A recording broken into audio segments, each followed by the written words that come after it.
RTI Live News. Ask for right. కొమరమి Asifabad జిల్లా SP K Suresh Kumar IPS ఆదేశాల మేరకు మంగళవారం ఉదయం చింతమానేపల్లి మండలం గూడెం బ్రిడ్జి వద్ద task force CI Rana Pratap ఆధ్వర్యంలో తనిఖీలు చేపట్టారు. ఈ తనిఖీల్లో భాగంగా మహారాష్ట్ర నుండి కాగజ్ నగర్ కు వస్తున్న ఓ మినీ అశోక్ లేలాండ్ వాహనాన్ని తనిఖీ చేయగా అందులో 10 ఆవులు ఉన్నాయి.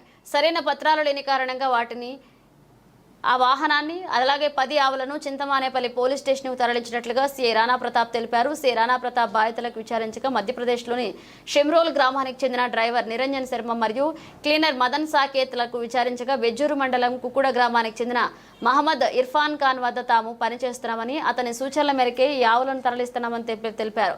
దీంతో వ్యాన్ సీజ్ చేసి ఇద్దరిని పోలీస్ స్టేషన్లో అప్పగించామని యాజమాని ఇర్ఫాన్ ప్రస్తుతం పరారీలో ఉన్నట్లుగా టాస్క్ ఫోర్స్ సిఐ వెల్లడించారు. ఈ టాస్క్ ఫోర్స్లో SI Venkatesh, police constable Madhu, Ramesh తదితరులు ఉన్నారు.